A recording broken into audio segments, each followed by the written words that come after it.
We're beautiful.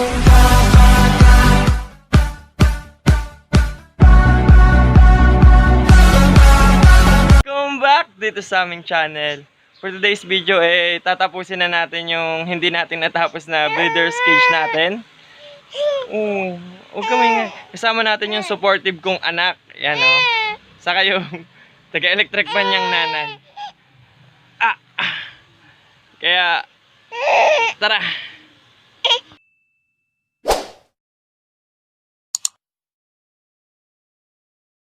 Mga kalapatids, tatapusin na natin yung breeder's cage ko para may lagay na natin dyan yung mga foundation bird ko at mapakilala ko rin sila sa inyo isa-isa. Kaya, tara!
A few moments later. Yo, what's up guys?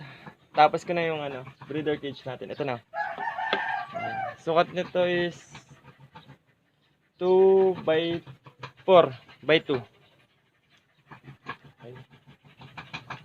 Samahan niyo ako, tara, ilalagay na natin yung ating mga foundation bird dito. Guys, ito yung foundation bird natin. Ko pala. MMFC 2011. Big cock, finisher ng apari. Yan. Ngayon, subukan natin yung lahi nito sa kung matutuloy yung baka mag-south na lang. Yan, south siguro. Subukan natin. Okay, lalagay ko na dun guys ha. Ito yung pares niya. Naka-comring lang. Jenna Arden X Vandenbroek. Kaya sana maglabas ng to. Galing to naman kay kay Sir Rodolfo Coral. Same yan parehas. Finisher niya yun. Tapos ito rin. Foundation bird niya.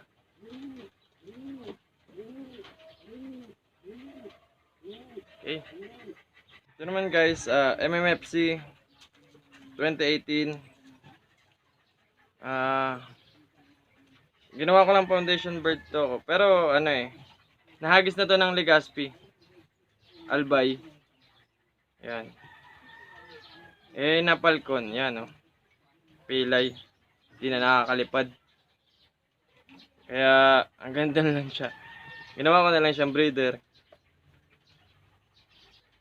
Ayun. Okay. So guys, ito naman naka-comring lang. Online lang, pero yung magulang nito nahagis lang ng katbalogan. Yung tatay nito. Yung nanay nito, nandun yung naglilimlim kulay white. Ito yung kanalabasan niya. Quality bird naman to Kasi yung tatay na ito nahagis naman ng katbalogan. Nanay lang. Hindi ko sure. Kasi palengke lang yun Pero ito quality na to. Kasi may nahagis naman natin ng Pangasinan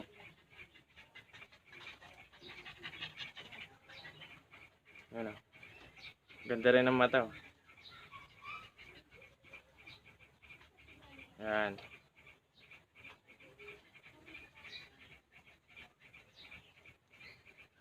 Ito yung pamares natin tong kay kay Napalcon. Okay. Ito guys yung kapatid nung nahagis ko ng Pangasinan kanina. Yung pinakita kong blue bar. Ito si top. Kaso may pagbibigyan na ako nito eh. Ito sana yung rarapol ko eh. Pero may napangakuha na kasi ako eh. Kaya ipaparapol ko na lang siguro yung nandyan ko pa na dalawa. Antabay lang kayo. Ikot to dun sa may bata kasi wala daw siyang wala daw siyang flyers, ganun. Wala siyang ganun. Wala siyang pang paparonda niya. Kaya sabi ko, sige, bigyan kita ng inakay. Ito. Sabi ko, alagaan niya na lang. Okay.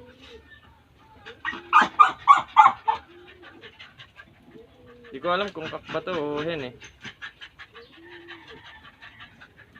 Basta isa lang kasi yung pinisa nila. Ito lang. Yan o.